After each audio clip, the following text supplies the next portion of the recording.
Muy buenas noches, muy buenas tardes a todos los presentes. Nuevamente las saludamos desde Chicos Brillantes, especialistas en infancia y adolescencia. En esta ocasión tenemos un tema muy interesante y que seguramente los ha traído y por eso estamos acá presentes. Una pregunta que alguna vez me hicieron fue la siguiente. ¿Es el TDAH una discapacidad del aprendizaje? ¿Qué dirían ustedes? ¿Esta es una discapacidad del aprendizaje? Les comento que hace algunos años salió la noticia de que la ONU recomienda que la prescripción de psicofármacos sea el último recurso en los trastornos de comportamientos infantiles. Y esto genera también otra pregunta. ¿Qué entendemos por este concepto de hiperactividad? ¿Quién dice o quién determina quiénes pueden ser, tienen prescripción médica? Bueno, estas preguntas, como seguramente en algún momento yo las hice y me las hicieron, vamos a aclararlas. Intentaremos entrar a otro ámbito y para ello invitamos a las dos especialistas aquí presentes. Para esta oportunidad tendremos a la licenciada Silvia Violeta Soto Inga, licenciada por supuesto en Psicología por la Universidad Nacional Mayor de San Marcos y segunda especialidad en Infancia por UNICEF. Licenciada Silvia, buenas noches y bienvenida. Bienvenido nuevamente a todos ustedes. Gracias.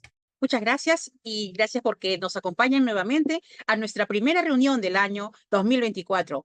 Queremos iniciar el año con una información muy importante porque vamos a hablar de un caso que suena en los colegios mucho y a nivel popular, porque el término de hiperactividad se ha hecho tan popular a nivel de todo el país, ¿no? Acá en Latinoamérica solemos decir ver a un niño que es muy movido, muy inquieto y decimos que el niño es hiperactivo.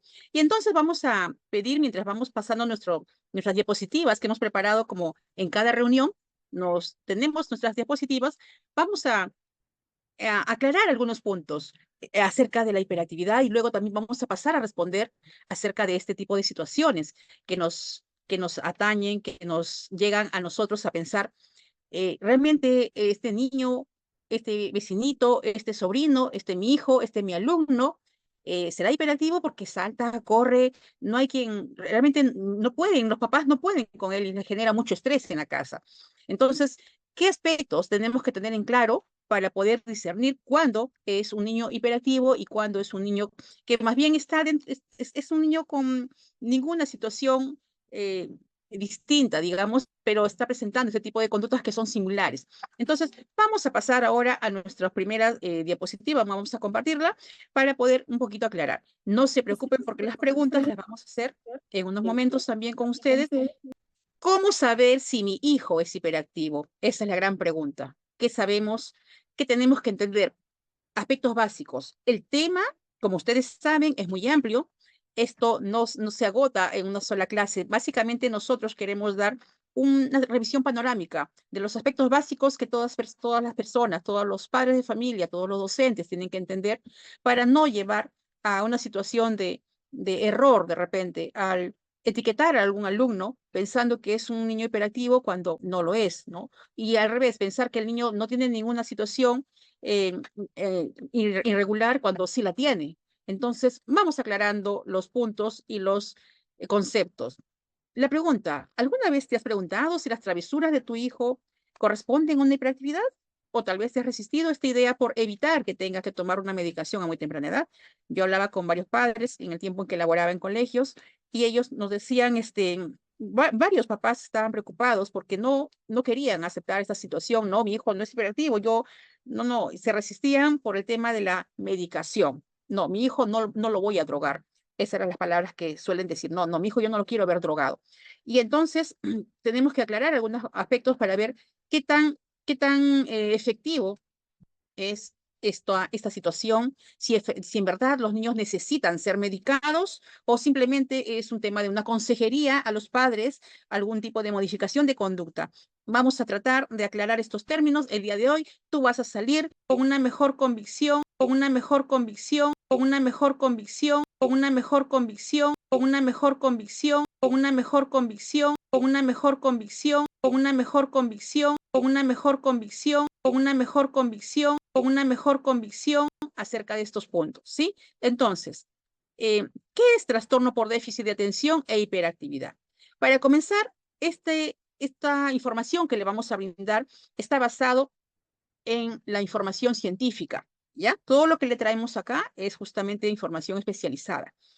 Es una información que no salió de nosotros. Ya otros han investigado, simplemente nosotros hemos hecho un estudio y los traemos a ustedes de una manera sencilla para poder entender una idea más general. Pero sí tenemos que tener en claro que es un trastorno, es decir, es una alteración del desarrollo. ¿Por qué dice trastorno del neurodesarrollo? Porque durante el desarrollo de este ser humano se empezaron a dar, se dieron estas situaciones y las causas de la misma situación, ¿no? De su desarrollo propio de este ser humano, se generó esta alteración. Por eso es un trastorno. Un trastorno es una alteración, una anomalía del neurodesarrollo que se caracteriza por una dificultad o incapacidad para mantener la atención. Entonces, las características que tiene este trastorno del desarrollo, neurodesarrollo, es que le es difícil a esta personita mantener la atención voluntaria, le es difícil, le cuesta ante tareas escolares como domésticas, y también a eso se le suma que hay una falta de control de impulsos. Entonces tenemos que tener en claro esta situación, porque si nosotros no entendemos que es un trastorno, vamos a tratarlo como un niño malcriado. Y muchas veces vamos a decir, no, a este chico le falta chicote, ¿no? Como popularmente se dice, ¿no? No, a él le falta chicotes, y como a veces cuando hablo con unas mamitas me dicen, no, es que le falta el rigor del papá. Piensan que el papá es el que le tiene que dar, ¿no? Para que se comporte bien. A veces la situación se confunde, entonces, o no se dan cuenta que es una situación en la cual el niño no puede controlarse.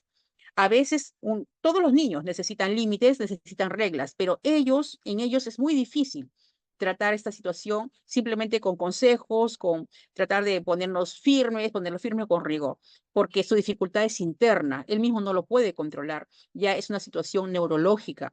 Por eso es que cuando uno va a determinar el diagnóstico, necesita que el niño pase por varias evaluaciones, evaluación psicológica, evaluación neurológica, tiene que pasar por psiquiatría para determinar, y estos especialistas tienen que decirnos, efectivamente, confirmo que es hiperactivo, pero hay tipos. No todo niño inquieto es hiperactivo. Hay que determinar, hay que hacer un estudio, porque si nosotros vamos a decir, esta señora es hiperactivo porque no me hace caso, yo como profesora, ¿no? Puedo decir, es un niño hiperactivo, no me hace caso, por favor, que venga acá con su tratamiento.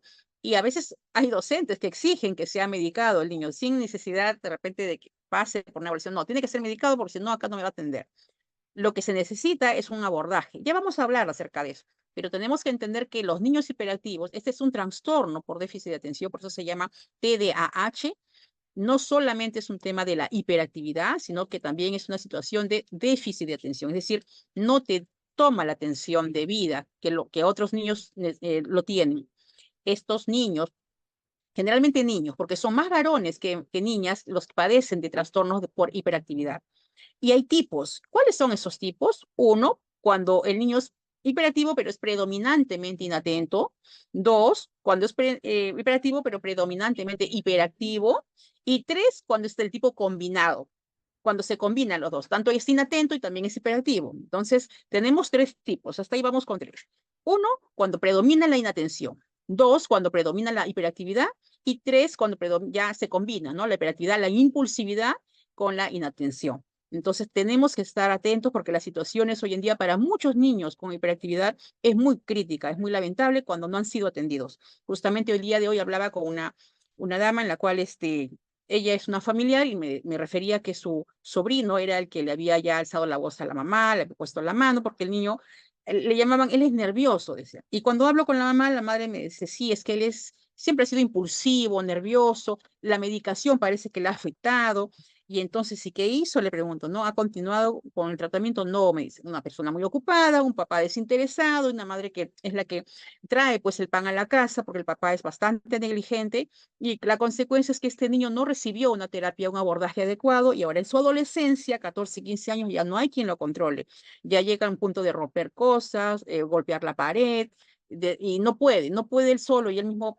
Luego de su crisis, dice la mamá, mamá, llévame al psicólogo, ¿no? El adolescente sabe que necesita, pero hubiera sido mucho mejor que esta criatura vaya desde pequeño. Apenas se ve que el niño tiene una conducta que ya está fuera del normal desarrollo de los demás niños, que se ha atendido a su tiempo, porque se hubieran evitado muchos problemas. Y entonces muchas veces pasa eso con adolescentes hoy en día que ya están totalmente impulsivos, que ya tocan a las compañeras, que no tienen, no siguen reglas, les cuesta inhibirse, mientras todos están calladitos atendiendo, él siempre tiene que estar haciendo algo, molestando a los demás, porque les cuesta. Entonces, puede ser, ahí queda la duda, ¿no? Será un tema de falta de límites, que es un chico que no tiene límites en casa, es bastante, tiene conductas agresivas, o de repente es un chico con hiperactividad y no hay quien le controle, ¿no? Y encima no tiene tratamiento. Entonces es importante poder tener en claro que este es un trastorno del neurodesarrollo y que estas son las características. Y si no nos damos cuenta de que es un trastorno, vamos a tomarlo, vamos a subestimarlo, vamos a decir, ya se le va a pasar, porque efectivamente hay chicos que sí se les pasa. Hay niños que de niños sí han sido hiperactivos y con el tiempo pueden regularse y aparentemente como que ya lo superaron, ¿no? Pero no siempre es para todos los casos. Entonces tenemos que conocer un poquito más. Un niño con hiperactividad predominantemente inatento tiene características. De acuerdo a nuestro manual del cual nos guiamos los psicólogos, ¿no? Para ver justamente estos tipos de trastornos, el DSM-5 nos va a decir que para que se dé un trastorno de hiperactividad con la característica de que es predominantemente inatento, tiene que haber por lo menos 6 de estos síntomas. ¿Cuáles son? A, que frecuentemente pierde cosas necesarias para las tareas. Es el niño típico que pierde las cosas, ¿no? Siempre anda perdiendo cosas. Por más que la mamá le pone los nombres a los lápices, siempre está, es la tendencia del que siempre tiene que perder algo. Generalmente también evita o se ve muy desmotivado para las tareas. ¿Por qué? Porque las tareas requieren un esfuerzo mental. Y es por eso que hay mucho que decir a los padres en este aspecto y a muchos profesores. El trabajo de hacer tareas cuesta. Pues, si nos ponemos en una situación, es tener varios recursos, varias capacidades maduras. Por eso es que hay muchos niños inmaduros que no pueden captar el aprendizaje. Es muy difícil, es muy complejo, necesita atención.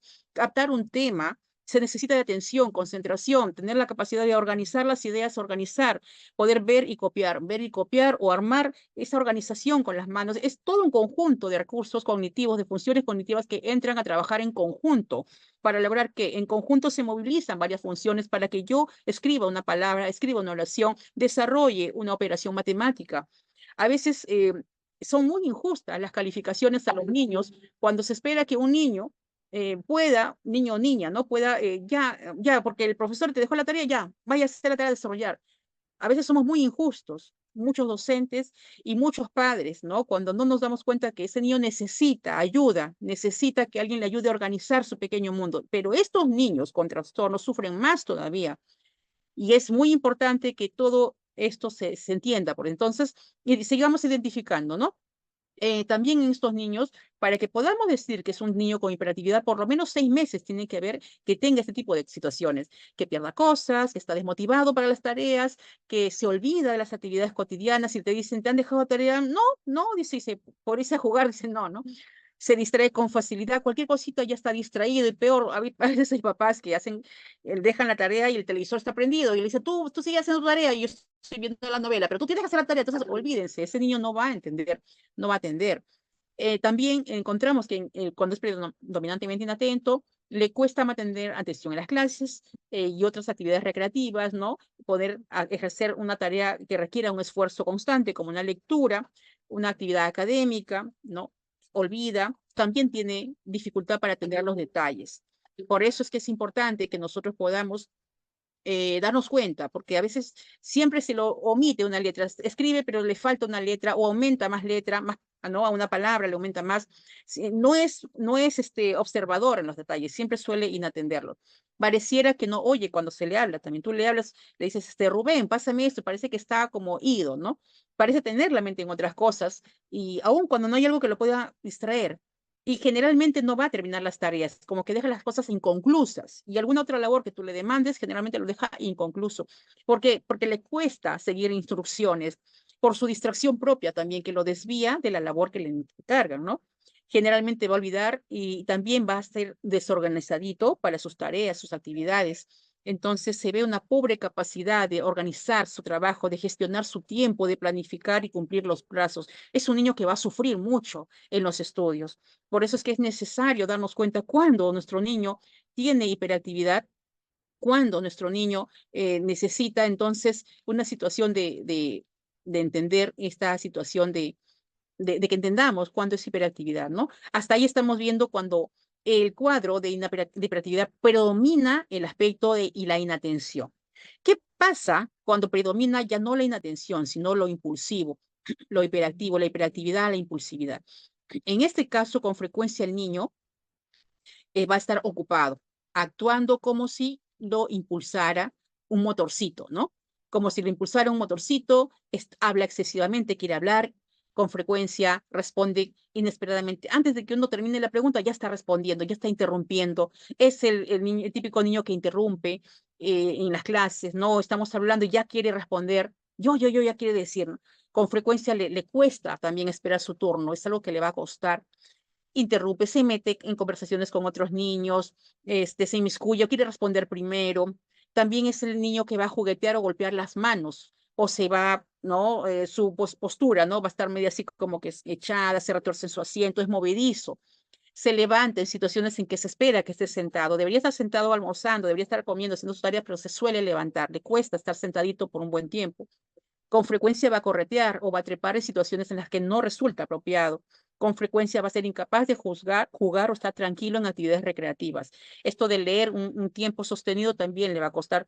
Entonces, estas son algunas de las características. Se dice, de acuerdo a este manual del cual me he referido, el DSM-5, 6 o más de estas características ya nos dicen que sí es un niño hiperactivo, ¿no? De alguna de estas características.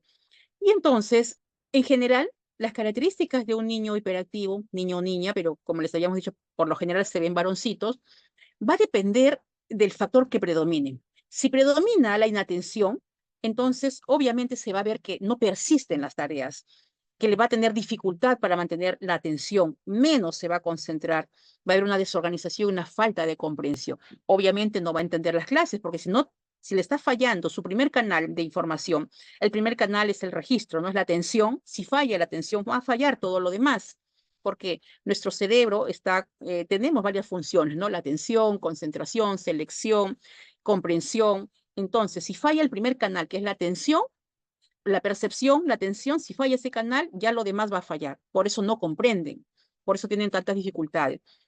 Si predomina más la hiperactividad, si es más movedizo, entonces se va a ver obviamente una actividad motora más excesiva que la de otros niños, que siempre parece como que no se cansa, ¿no?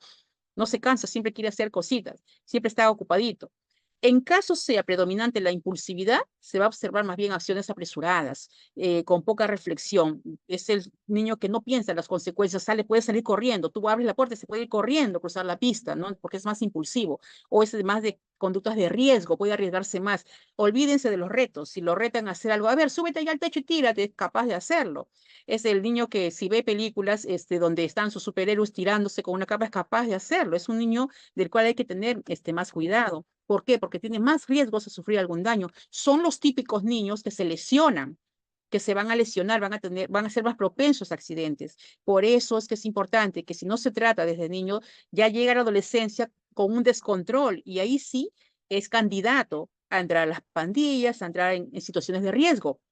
Entonces, sí es importante poder reconocer. ¿Qué vamos a ver? Predominantemente el patrón persistente de inatención y o si no la hiperactividad. Puede haber el patrón, como les hayamos dicho, inatención o si no la hiperactividad o la impulsividad o si no combinado, inatención con hiperactividad e impulsividad.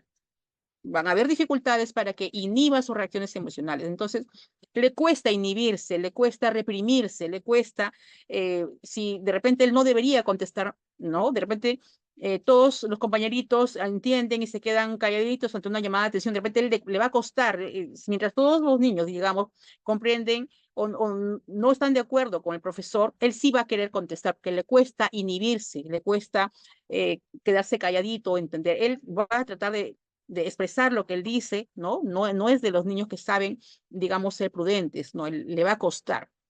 Los síntomas se van a evidenciar antes de los 12 años y las manifestaciones se presentan en más de un entorno. Quiere decir que si nosotros vemos que el niño es muy inquieto, no obedece en la casa y sin embargo sí obedece en el colegio, si va a otro lugar, a la escuela dominical o si va a otro ambiente, ahí sí se porta bien, sí sigue instrucciones y de repente en la casa no lo hace, entonces posiblemente no sea hiperactividad, porque para que sea hiperactividad tiene que presentarse en más de un entorno, en más de uno, en dos o en tres. Puede ser que sí, están igual de travieso o movido en casa, colegio, cuando vamos a pasear, cuando vamos a la casa de la tía, de la abuelita, igual, es igual. No respeta límites, no sigue instrucciones, siempre quiere moverse, entonces ya es propio del niño. ¿Qué pasa si más bien solo es en uno, solamente es en la casa, de repente hay falta un ajuste de reglas, de límites en la casa, y de repente en la casa todo está controlado, pero es en el colegio donde no sigue indicaciones, como me decía una niña, ¿no? Hablando con una niña de 12 años, me decía, el profesor no hace nada, mi compañero está a mi lado, está que grita, no responde, contesta mal, el profesor no hace nada, simplemente está copiando. Y a la niña le perturbaba, llegaba a la casa con mucho malestar. ¿Por qué? Porque había estado sentada al lado del compañero, pues, que no respeta límites, ¿no? Y eso le generaba mucho malestar a una niña tranquila. Entonces ya es un tema del colegio, ya es un tema del salón, en la cual faltan los límites y entonces el niño, pues, se dispara, ¿no? Con todas sus riendas sueltas las conductas. Sin embargo, en la casa sí, porque ya todo está arreglado. El requisito, entonces la característica es que se presenta en más de un entorno, ¿sí? Y bueno, seguimos entonces. ¿Cuáles son las consecuencias en esta situación? Si el alumno, si el niño no ha recibido atención a tiempo, esto va a repercutir. Ahora, no se da en todos los casos, como les dije, hay casos en que sí de niños se manifiestan mucho ya de grandes, como que puede ser que se reduzcan, disminuyan los síntomas, pero también hay muchos casos en los cuales sí se mantiene y se agrava. Y se agrava porque por lo general, uno, que si ha sido un niño con un fracaso escolar en la infancia, esto ya va a generar varias cosas. Una desmotivación al aprendizaje, desinterés, notas bajas, ya lo pone en riesgo, porque los chicos en situaciones de riesgo, como habíamos visto en nuestro taller que hicimos en diciembre, están en mayor vulnerabilidad. Se van a evidenciar entonces en la escuela generalmente los problemas, ¿no? ¿Por qué? Por su poca capacidad de atención, concentración, seguimiento de instrucciones. ¿Por qué? Porque en la escuela nosotros vamos a aprender. Nosotros en la escuela vamos a aprender una información, un contenido. En la escuela vamos a poner en acción las funciones cognitivas, pero es allí entonces, no es en la casa tanto. Más que nada es en la escuela. En la casa tú aprendes normas aprendidas, ¿no? Aprendes de lo que tú ves, pero el papá no se sienta contigo a darte una clase, tú aprendes por imitación del papá, de la mamá. En cambio, en la escuela sí tienes que tener varias funciones cognitivas maduras, ¿no? El atender, el seguir reglas, seguir instrucciones, trabajar en equipo, poder desarrollar una tarea, copiar, ver y copiar. Y esos chicos que sufren más, pues justamente son los niños con estos problemas de inatención, porque el profesor copia, de repente el niño quiere copiar, se distrae, ya no copió, profesor, no borre, y es el último, no, uno de los últimos en copiar. Y entonces sufren más estos niños cuando no tienen el apoyo adecuado. Y ustedes saben que cuando los niños sufren también las burlas, las mofas, qué fácil que son los otros pequeños, y más aún si hay adultos que le dicen, oye, flojo, ¿no? Él es el flojo, el vago, el ocioso, y ahí empiezan a machacar, y eso también vaya a la parte emocional, porque afecta a la autoestima, ¿no? Entonces, los fracasos escolares son los que generalmente se van a dar. Hay mayores probabilidades de desarrollar también un trastorno de conducta en la adolescencia. Ellos son candidatos a desarrollar este tipo de trastornos de conducta y obviamente de recibir las mofas, ¿no? Por su baja autoestima también las burlas, los insultos de los compañeros y el rechazo de los demás, ¿no? ¿Por qué? Porque la ansiedad Ustedes saben qué crueles a veces pueden ser los compañeros cuando ponen una mofa, una burla, ¿no? O lo etiquetan, ¿no? Como que él no sabe, él es el burro, etcétera, etcétera. Peor aún, si el profesor refuerza esa actitud diciéndole eres un vago porque no haces la tarea, eres un flojo, ¿no? Seguramente estás viendo televisión todo el día, peor todavía, ¿no? Eh, las relaciones familiares por lo general pues van a ser negativas, porque generalmente van a haber problemas por sus bajas notas, porque no copia, y en el colegio, perdón, en las casas muchas veces viene pues las consecuencias mayores, porque se les va a castigar, porque a veces las notas van a venir bajas, y cuando hay notas bajas, pues a veces muchos padres todavía piensan que se va a solucionar con la correa, ¿no? Con la correa, con el castigo, y ahí tenemos un grave problema. Entonces, también va a haber mayor probabilidad de lesiones y accidentes, un bajo rendimiento escolar, un rechazo social, y menores logros académicos, ¿no? Mayor probabilidad de lesiones, sí, eso lo habíamos dicho de antes, que esas son las consecuencias de justamente estos chicos cuando no tienen ese control, esa regulación, van a sufrir más, porque son los más arriesgados, van a querer hacer más tipo de retos, ¿no? Y vaya que hoy día hay muchos retos mayores. El bajo rendimiento escolar, el rechazo social, los menores logros académicos. Todo eso va a repercutir en una baja autoestima, en un sufrimiento, en un no querer saber nada del colegio, en un querer entonces ya no quiero estudiar. Ahí viene la deserción escolar también. Entonces, en verdad que los niños con hiperactividad son los que más sufren estas situaciones tan problemáticas, ¿no? Y si esto se aúna a un hogar donde no le comprenden, donde hay problemas en los padres y hay violencia, peor todavía. La intervención. Entonces, antes de pasar al área de la intervención, vamos a ver un video, ¿sí? Vamos a pasar a hacer un recordatorio. Nosotros en el mes de febrero vamos a llevar a cabo nuestro curso Prevención e Intervención en Violencia Escolar.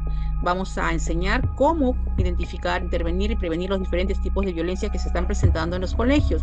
En todo este año nos ha tocado, digo nos ha tocado porque laboro en el área de violencia y justamente la licenciada Patricia también en otro módulo, y atendemos temas de colegios en los cuales nos comentan una serie de problemas y a veces no están del todo capacitados para saber cómo hacer, cómo intervenir en estos temas.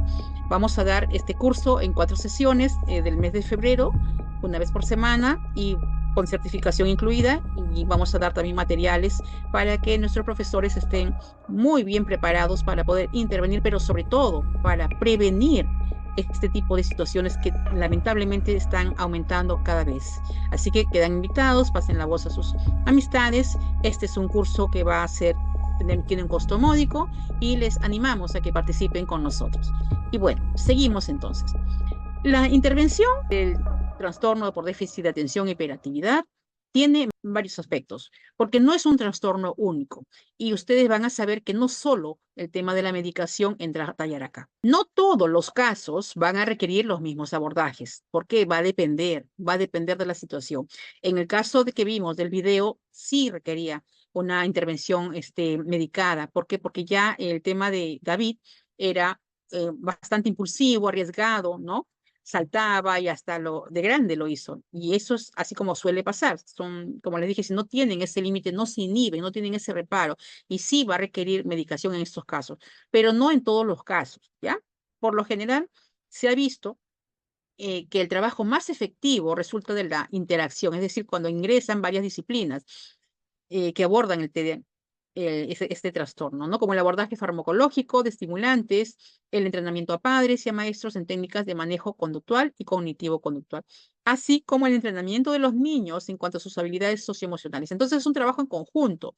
No es solamente que yo le doy, de acuerdo que tenía un alumnito que era bastante inquieto, ¿no? Sí era un niño hiperactivo, pero venía los días en que estaba hecho una paz y trabajaba con tranquilidad, eran los días que estaba medicado, pero los otros días no, es decir, a veces se olvidaba la mamá de darle la medicación y el niño pues hacía de la suya y generaba todo un estrés con la docente, ¿no? Entonces, en estos casos es necesario no solo entender que no es el tema de la medicación, sino tiene que haber en conjunto un trabajo de terapia conductual o cognitiva conductual, el trabajo con la familia, las habilidades sociales con el alumno. Entonces, son varios aspectos a tallar. Y a nivel de la escuela, ¿qué es lo que se recomienda a nivel de la escuela? Con los docentes se recomienda que se debe aceptar. A los docentes tenemos que decirles, ¿no? Hay que llegar a un nivel de aceptación que los alumnos con trastorno o con déficit de atención y hiperactividad van a requerir de un aprendizaje distinto. No podemos aplicar las mismas reglas para todos porque no todos procesan igual. De todas maneras, todos los niños procesan de manera distinta. Unos son más visuales, otros son más auditivos, otros les interesa más hacer para aprender. Acuérdense que hoy en día hay muchas investigaciones acerca de los tipos de inteligencia y hay diferentes tipos de inteligencia.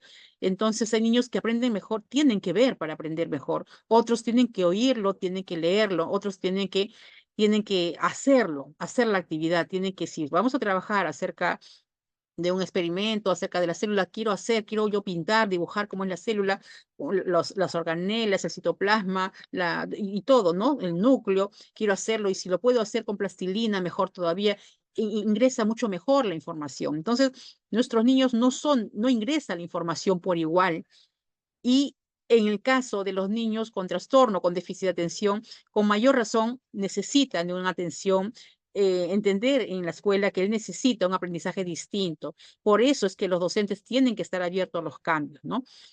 Algunas intervenciones efectivas que se dan en el salón, que se dan para los docentes, es entrenarlos. El entrenamiento psicoeducativo a los maestros, las intervenciones conductuales o cognitivos conductuales e instruccionales. ¿Qué necesitan los niños en las clases? Rutinas y reglas claras. Todo tiene que estar con claridad. Las rutinas tienen que seguirse rutinas, ¿no? Primero que viene, todos saquen la mochila, primero vamos a repasar, después que sigue, vamos a trabajar las tareas, luego vamos a pasar a la copia, luego que sigue, y así, ¿no? Una cosa tras otra, luego sigue el recreo, luego sigue tal cosa, y las reglas claras, reglas de respeto, en el salón de clases no se come, en el salón de clases no se habla cuando el profesor atiende. ¿Quieres hablar? Tienes que levantar la mano. Todo tiene que estar claro.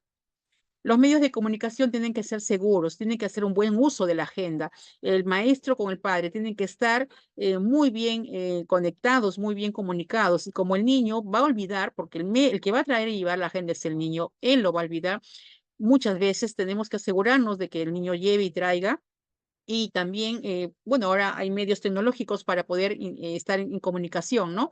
La idea es que padres y maestros tenemos que estar comunicados, saber qué está pasando en el colegio, ¿no? Tienes que decirle, estoy enviando la tarea de matemática, ¿no? Para que cuando llegue a la clase le pregunten, ¿ya has sacado tarea? No, no tengo tarea, no tengo tarea. Por lo general los niños van a decir esto, los niños con hiperactividad, no hay tarea. Y de repente es que él no copió la tarea o se olvidó la tarea o simplemente no quiere hacerlo y después a fin de mes vienen los lamentos. No, el padre no puede estar en esa situación cuando el niño tiene hiperactividad, tiene el deber de saber qué va a hacer, porque padre y maestro tienen que actuar. Los padres de familia con los maestros tienen que estar en común acuerdo. También hay que canalizar las actividades físicas y darles periodos de descanso, sabiendo que él tiene más necesidad de desgaste de energía, hay que darle actividades para que nos ayuden a hacer, y también necesita sus periodos de descanso, ¿no? De repente el docente ahí va a ver las estrategias para darle las tareitas, para que él reparta las copias, para que él se encargue de repente como su asistente, como su ayudante, pero sabe que él necesita estar un poquito en más actividad y también sus pausas, ¿no? Y eso se aprende con una capacitación, un entrenamiento al docente para dar estrategias para trabajar en el aula de clases. ¿Qué se hace a nivel familiar? Eh, mire, la familia tiene que entender que el niño padece un trastorno. Si no aceptamos que el niño tiene un trastorno, como muchos dicen, no, yo declaro que mi hijo es un niño sano, tenemos que aceptar la realidad, porque si no aceptamos, no vamos a poder ayudarlo. Mientras alarguemos y digamos, no, que no es así. Yo me acuerdo, y disculpen que les cuente un caso, era una persona a la cual le detectaron un mal y el médico dijo, tenemos que llegar a un nivel de intervención médica, ¿no? Estamos hablando a nivel de adultos. Le dijeron a esta persona que tiene que llegar a un nivel de intervención médica porque habían gangrenado su pierna y ya tenía que hacerse un corte, pero la familia no aceptó y ese no aceptar y el ir a buscar otras ayudas, que conllevó a que esta gangrena creciera, se extendiera más y el mal fue mayor, y el mal y el daño fue mayor, el corte fue mayor.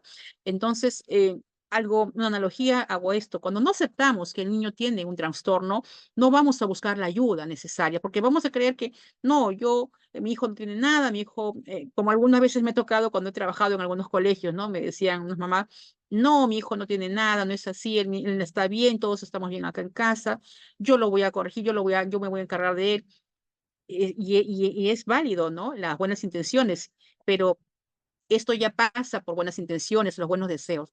Definitivamente el apoyo familiar pesa mucho, es lo que más pesa, diría yo, porque el niño necesita, los niños, y digo más niños, como les vuelvo a repetir, porque son más los varoncitos los que tienen. También hay mujercitas, sí, pero en menor cantidad, la proporción es mayor en varoncitos que tienen este problema de la hiperactividad. Ellos necesitan más que nadie un hogar con calidez, un hogar que le dé ese apoyo, que evite todo tipo de mofas, nada de que es el flojo, el vago de la casa, el ocioso de la casa, el relajado de la casa, no.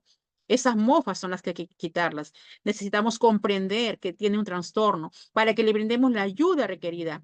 Y estamos obligados a tener reuniones con el tutor, con los tutores. En cada 2 semanas, cada 3 semanas, tenemos que comunicarnos para ver cómo va el avance. Entonces, tiene que haber esta alianza casa, colegio, para poder hacer una buena intervención y trabajar las mismas cosas. Profesor, yo en la casa estoy trabajando los límites que antes de hacer la tarea, tiene que hacer este ejercicio, digamos, sí, acá también vamos a reforzar eso, ¿no? Entonces, los dos nos estamos apoyando para que no sean cosas contrarias, porque si no confundimos al niño, ¿no? Mamá, tú dices que la A es así, pero el profesor lo hace de esta manera. Pongámonos de acuerdo, si no vamos a confundir al niño. Mamá, no es lo que tú dices, porque la profesora dice que esto no es así, pero tú dices así, entonces lo confundimos. Tenemos que hablar un mismo idioma, un mismo lenguaje. El entrenamiento a padres en técnicas de manejo conductual también, que les va a ayudar a la disminución del estrés familiar y mejorar las habilidades parentales. Por eso les decía, eso es el apoyo psicológico, ¿no? Que va a necesitar. Se necesita trabajar el estrés. ¿Por qué? Porque se van a desgastar un poco más. Mentira sería decirles que no les va bien, les va a ir bien, con mucho amor. No, no es así. Se van a desgastar más y necesitan recursos para manejar el estrés, sabiendo que el niño a la primera no les va a querer escuchar, no les va a querer hacer caso por su propia inatención y necesita técnicas específicas como mirarle a los ojos, hablarle claramente, decirles claramente de qué es lo que se espera de él, ¿no? Ponerle instrucciones. Entonces, todo eso es un manejo conductual.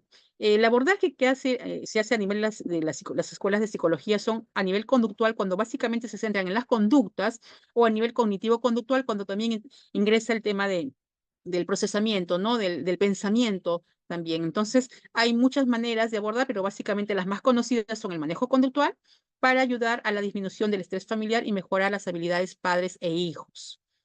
La aceptación incondicional. Qué importante, queridas amigas, queridos estimados amigos, caballeros, es que trabajemos la aceptación. Y ese mensaje que les dejamos, ¿no? Nada de lo que tú hagas va a hacer que yo te deje de amar. Esa es una aceptación. Mamá, como hablaba con un niño, me decía, ¿y cómo te sientes? Le decía, culpable. ¿Por qué te sientes culpable? Porque mis papás me dicen, ¿no? Que que tú sabes cuánto yo me esfuerzo por pagar el colegio particular, tú sabes todos los sacrificios que hace tu mamá, que hago yo. Y el niño estaba hecho un manojo de culpa, de sentimientos de baja autoestima, de inferioridad, que se sentía mal, pero él mismo no podía, él no podía él mismo porque realmente no le motivaban los estudios, le costaba, era un sacrificio, era un suplicio. Y es el blanco también de los niños de bullying, ¿no? Que le hagan justamente por eso, ¿no? Por las mofas, por los motes que les ponemos, ¿no? El flojo, el tonto, el ocioso, el haragán. Entonces sufren más estos chicos, por eso se necesita un trabajo coordinado y la familia necesita que comprenderlo y apoyarlo, ayudarlo. No ir contra él, más bien ayudarlo. Estamos acá para ayudarte, no te preocupes, pero mira, esto es así, esto es así. Límites claros con ellos. La formación de hábitos regulares. Tienen que haber hábitos, tienen que haber cosas que se repitan todos los días. A la hora de almorzar, el tiempo de la cena, tiene que haber un ambiente organizado. Un niño con hiperactividad en un ambiente organizado, con calidez, va a superar muchos problemas, va a sobrellevar la situación, porque el ambiente ya está organizado y hay hábitos, hay tiempo para cada cosa, tiempo para las comidas. No está comiendo y viendo la televisión, no está haciendo la tarea y está la televisión prendida, la música a volumen alto, o está el hermano mayor, está haciendo bulla, escuchando su música y él no puede estudiar. No, son muchos interferentes. Tiene que haber un tiempo para cada cosa. Tiempo para estudiar, estudiar. Tiempo para comer, todos comemos, estamos tranquilos, cogemos bien los cubiertos, nos sentamos bien, en buena postura, no, nada de quejas, tiempo de ayudar, todo, así se hacen las cosas, comenzamos algo y lo terminamos, ¿no? Con reglas claras, porque es un niño que va a tender justamente a no terminar, pero le vamos enseñando. Y ponemos con claridad las reglas y los límites. Las reglas y los límites tienen que haber claridad, porque justamente si algo les cuesta seguir reglas, seguir límites, y nosotros al no poner los límites claros, vamos a tener una serie de problemas, porque todos necesitamos poner límites, todos. Si los grandes necesitamos límites, la falta de límites hoy en día es un grave problema. Ya ustedes en nuestro taller que hagamos, nuestra charla que vamos a hacer en este mes, vamos a tocar el tema también de las modas, y estas modas en los adolescentes están llevando a un tema de falta de límites muy peligroso. Entonces, en todo hogar organizado y funcional, tiene que ser claro qué se espera de ti, qué no te está permitido. Pegar a la hermana no te está permitido y tiene que haber una consecuencia, porque si no ponemos consecuencias, no va a haber cambio de conductas. Tiene que haber las cosas claras. ¿Qué se espera de ti? ¿Sabes lo que va a suceder si tú pegas a la hermana? ¿Qué va a suceder? Esto y esto. Y se cumple.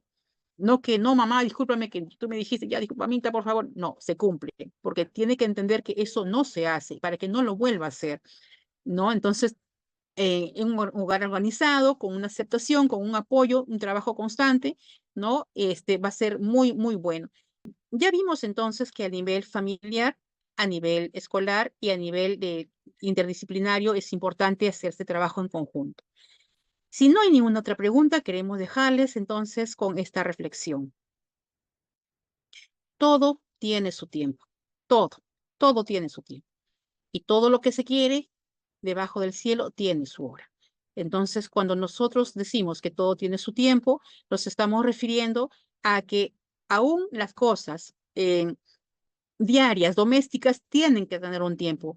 Estos niños necesitan más que otros. En verdad que cuando comienza el aprendizaje, todos necesitamos el tiempo que alguien nos enseñe y nos instruya, pero ellos más todavía, que alguien se siente a su lado, sobre todo en las primeras etapas, primero, segundo, tercer grado, necesitamos, incluso hasta sexto grado, ¿no? Que alguien se siente. Ya después puede haber básicamente una supervisión. No es necesario tampoco sentarnos 3 horas, 4 horas, porque pueden ser muy tediosas, con pausas, tienen que haber pausas también, ¿no?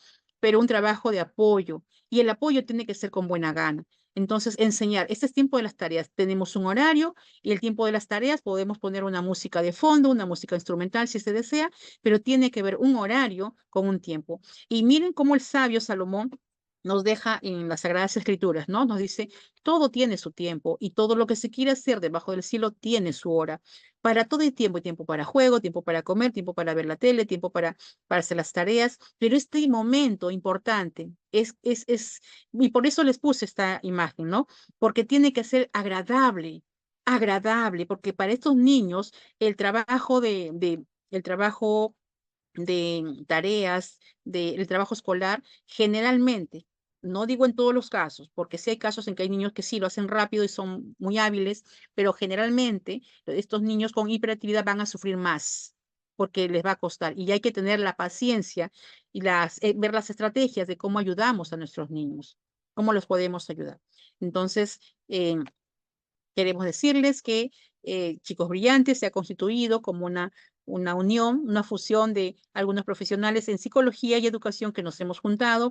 Todos somos licenciados de la Universidad de San Marcos y unimos nuestros conocimientos y experiencia para brindar cursos y talleres especializados y para la comunidad en general.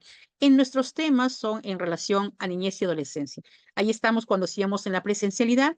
Desde que hubo la pandemia ya nos quedamos con los trabajos online. Sin embargo, vamos a retomar el tema de la presencialidad también más adelante. Por este mes tenemos charlas con temas que ustedes nos proponen a nivel online, charlas virtuales, todo enero estamos con diferentes temas. Pueden estar pendientes de la página oficial que tenemos en nuestro Facebook para que vean los temas que les vamos a brindar cada semana y estamos llanos a sus preguntas, a sus consultas y a sus pedidos también, porque nosotros nos hemos constituido para servir a la sociedad, servir a nuestra comunidad y, como no, a nuestro querido Perú.